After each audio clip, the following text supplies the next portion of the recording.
Welcome back to the channel. Today we're going to react to PolitiFact fact checking Donald Trump and Kamala Harris in the presidential debate. We're already aware, well, we should be aware, that Donald Trump has said a lot of lies in that debate. I mean, that's per usual when it comes to Donald Trump. And of course, people are protecting him, but not a surprise. But there are a few things that Kamala Harris said as well that were lies too. So let's see what we have here. First things first, shout out protein.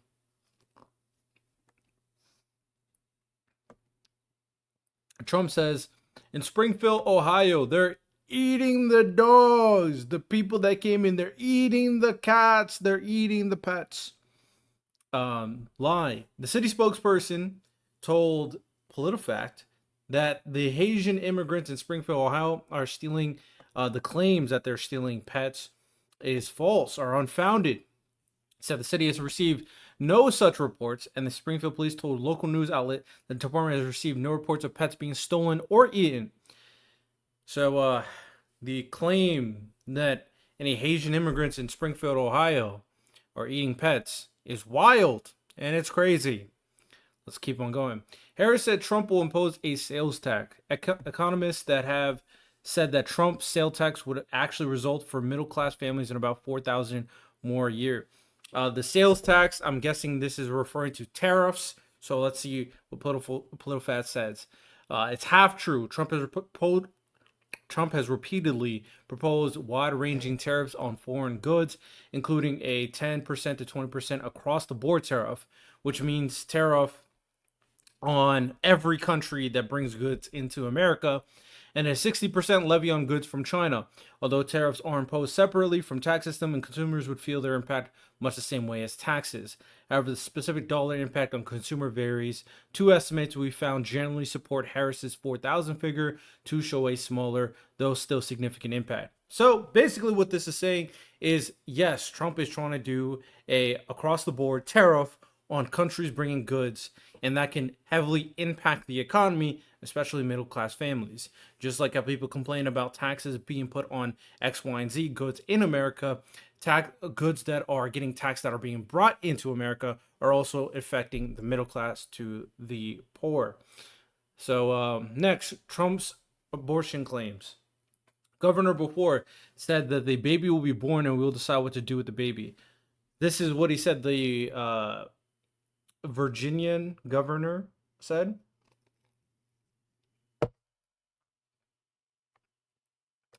Oh man, there's a tangy taste in this protein shake. Maybe because the bananas are like really maybe they're past due. I probably should have put peanut butter in this to measure out the taste, man. If you're a gym rat and you have any suggestions on better protein shakes, let me know. I've been on my gym grind. Former Governor Ralph Northam, Democrat and a physician, never said he would sanction the execution of newborns. What he did say during a 2019 radio interview is that in rare late pregnancy cases in which fetuses are non viable, doctors deliver the baby, keep it comfortable, resuscitate it if the family wishes, and then have a discussion with the mother. The issue is that Northam declined to say what the discussion would entail. Trump puts words in the governor's mouth. So, I mean, he's just inferring. That's what Trump just makes extreme cases if direct statements are not made. One thing that I will say, though, this is an interesting statement because the fetuses are non-viable. When we're saying non-viable, let me make sure I'm on the same page with this word because I have an inclination what this means. Not practical, not able to develop, grow, or survive, not workable. So, this is probably one of those unique cases where the fetus can't grow properly, right? It's non-viable. It can't live. It can't grow properly. Uh, and that's one like very uncomfortable conversation. So these are rare, extreme cases with late pregnancy. So they don't want after pregnancy abortions. That's not a thing. Trump lied. But that is an interesting conversation that people, that's more of an ethical conversation, kind of similar to, you know, euthanizing certain illnesses, euthanizing certain kids because of certain defects. Very very much an ethical conversation that I feel like is very appropriate to have. Trump said every legal scholar, every Democrat, every Republican, blah, blah, blah, wanted the abortion brought back to the states. False. The 1973 Roe v. Wade decision inspired legion of supporters and opponents before the U.S. Supreme Court overturned it in 2022. Numerous scholars were urging the court to uphold the ruling. Some legal scholars who favor abortion rights have criticized the 1973's ruling's legal underpinning, saying that different constitutional arguments based on equal protection would have provided a stronger case. But legal experts, including some who held this view, said those scholars would not have advocated for overturning Roe on this basis. So is that the basis that was made? That scholars were saying that the ruling of Roe v. Wade didn't have should have had a stronger legal backing. The case that everybody wanted it back in the States was never a thing. And I have been thinking about it. Like initially when Roe v. Wade did get overturned, my initial statement is like, oh, that's probably a good thing. It's back in the States. States should have the power to determine. But I do think it is okay for the federal government to indicate lines, and then where you want to draw the line within the framework is up to the states. And I feel like that is a more appropriate, because states are some states are so politically like biased that they kind of go too far, right? Like thresholds that I would be okay with is first trimester. Well, I personally think like first or second. After the second, arguably after the first, but after the second, it's not okay.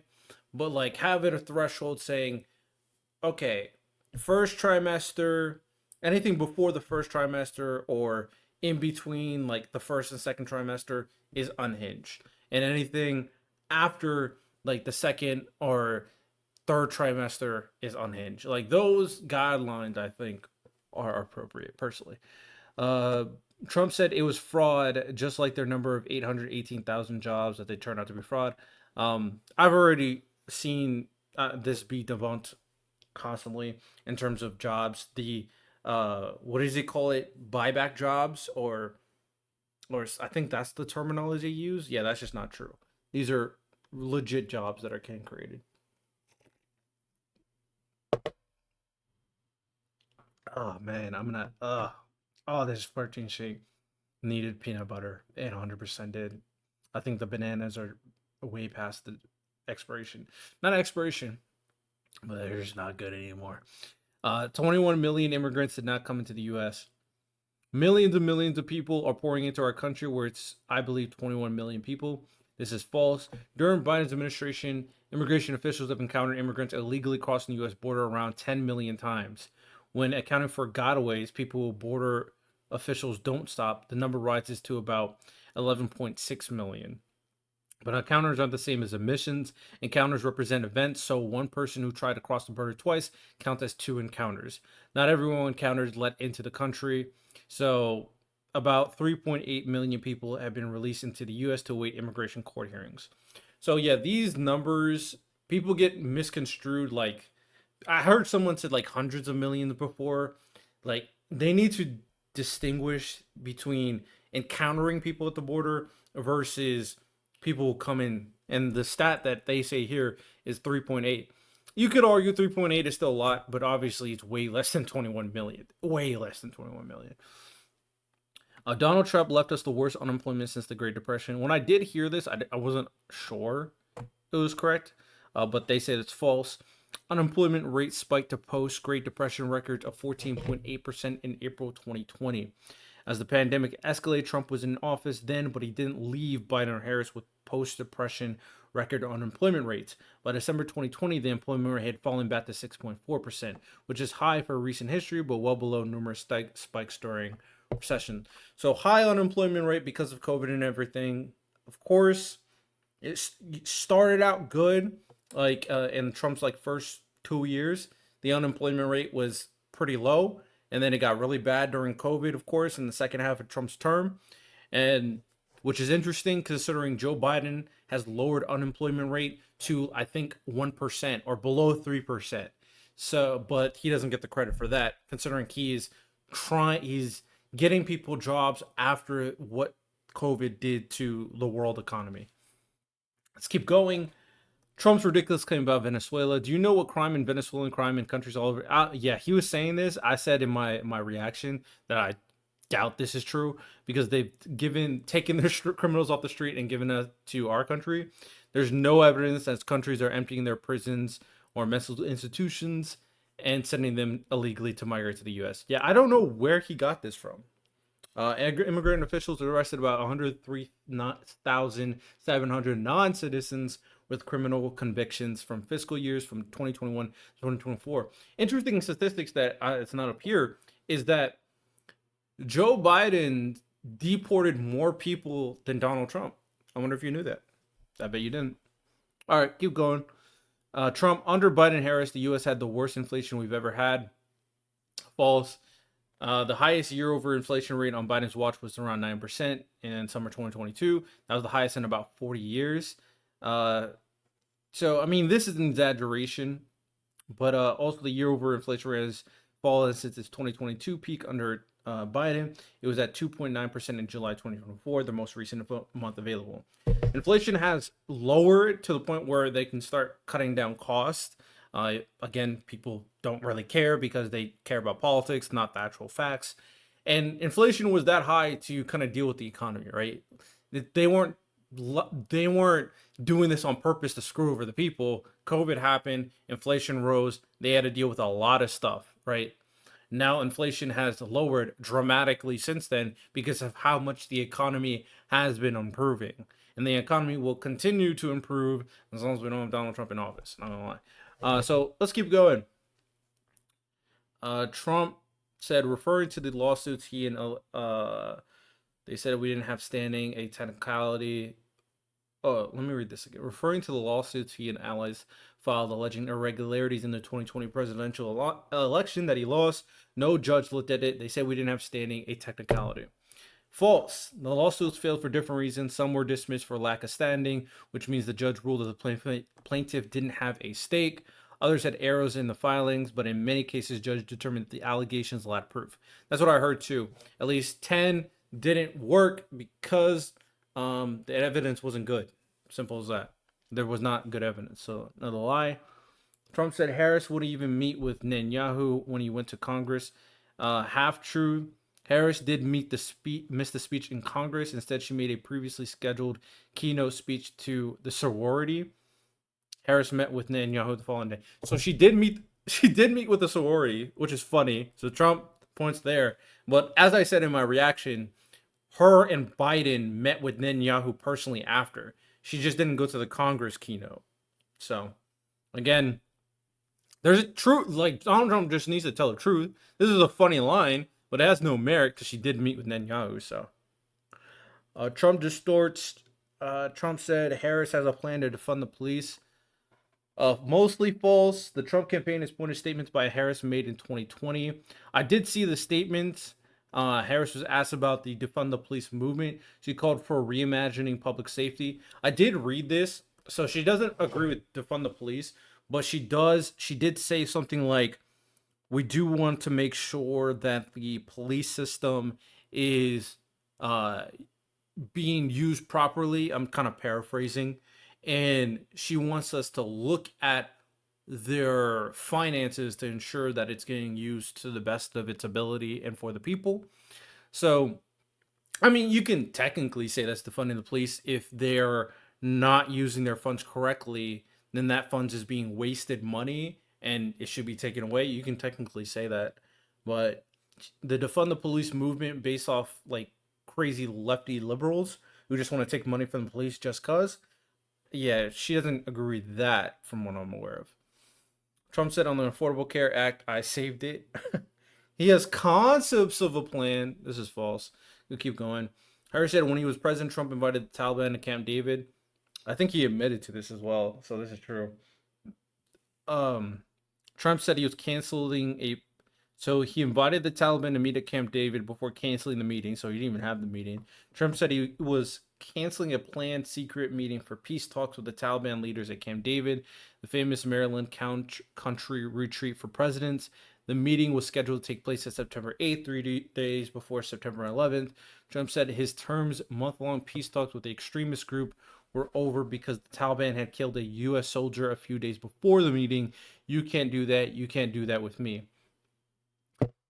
So he canceled the meeting because the Taliban killed a U.S. soldier, but he also said he did do a meeting by threatening the leader by showing him his house. That's what he said in the speech. Man, Trump, they're all over the place, my guy. Trump said Harris wants to. This was funny. Wants to transgender operations on illegal aliens that are in prison. Mostly true. This is true. I thought this was a lie. I'm glad I looked this up. Mostly true. We haven't heard address this in our 2024 presidential run, but Trump's campaign said it was referring to Harris's response to a questionnaire from the American Civil Liberties Union, a legal civil rights organization. As president, the questionnaire asked, will you use your executive authority to ensure the transgender and non-binary people who rely on the state for medical care, including those in prison and immigration detention, will have access to comprehensive treatment associated with gender transition, including all necessary surgical care? If yes, how will you do so?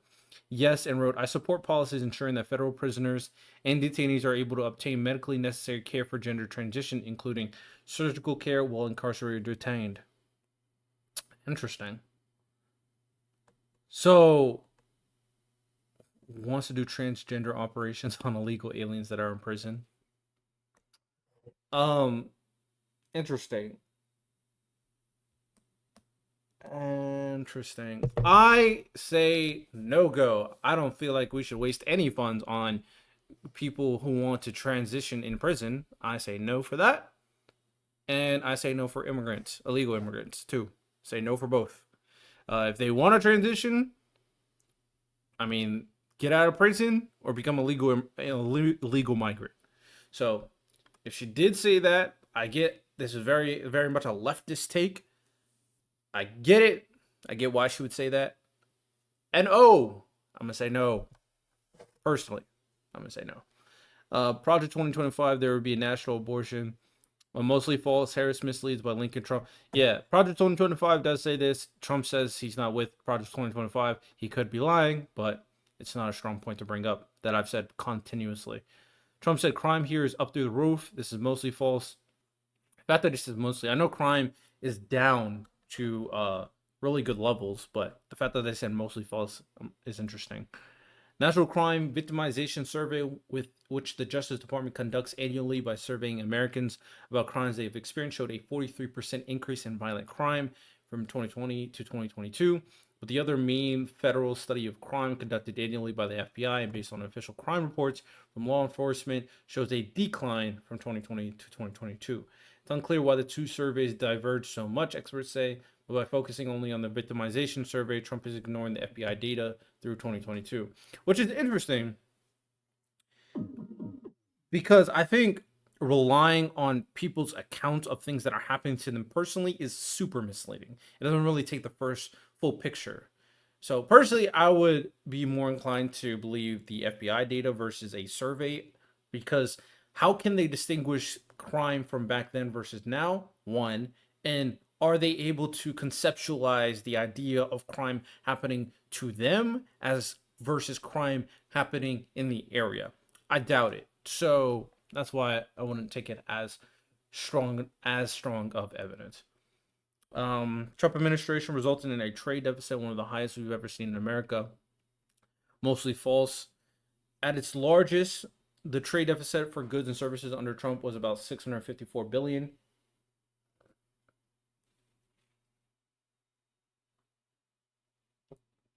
Mm.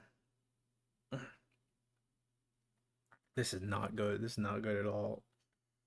Oh man, it's so not good. I'm pushing through though. I can't waste protein like this. I might have to though. That's larger than most post World War II presidents, but Harris glossed over the final 4 years under President Bush, each produced a larger trade deficit than Trump's biggest. It says one of the highest, so it's not saying the highest. And the trade deficit has been even bigger under the Biden-Harris administration. Fair enough. That's a good, interesting point. In each of the first 3 years under Biden-Harris, from 2021 to 2023, the trade deficit has been larger than it was during the Trump's worst year. It set a record in 2022. Interesting. Very interesting. See, if Trump knew this, he could have brought it up in the debate, but I doubt he knew this. He just cares about talking points that are lies. This is a fact he could have brought up, and I think it would have. I don't think Kamala Harris would, because some questions Kamala Harris just struggled. She just kind of glossed by. I don't think she would have been able to respond to this. But Donald Trump loves to talk about what he loves to talk about. Compared to other presidents. We've had the largest in. Well, does this indicate? So 654 billion was Trump. This is 944 billion. So way more. Way more. Now, is it possible that's probably still due to COVID? Because Trump's biggest year was his final year, so the year of COVID, and then it grew to 848 and went up to 944. So maybe this is a COVID situation, but then you would have to give some leeway to Trump here, to be fair, right? So, we've had the largest increase in domestic oil production in history. Half true, Harris has a point that overall oil production under Biden has set records. However, the administration didn't oversee the largest increase ever. Today, the country is producing more crude oil than any nation ever has, averaging about 13 million barrels a day. The U.S. has led the way in production over other countries. So yeah, the U.S. is producing a lot of oil. Number one, they're number one right now. So, you know, anything else? Oh, that is all. That is all we got for 22 minutes. Sorry about that, but I had to go through a lot. So that's all we got for today. Just fact checking a lot of stuff that was said. There is some other stuff that I would have been interested in fact checking. I would have been interested in fact checking the claim that Trump sent chips to increase. Well, I actually did fact check it. I just don't have it right here. So from what I saw, chips were sent to China at the very beginning of Trump's presidency, but at some point he ended that part. He ended that deal of sending chips to China, but it did happen at some point. So, with that said, ladies and gentlemen, that's all we got for here. Fact checking presidential candidates. I was being fair to even the right side, calling out Kamala Harris for the lies, of course. But with that said, Trump lies way more, and he has wild lies, absolutely wild. So I hope you guys enjoyed. You have a good one. Take care.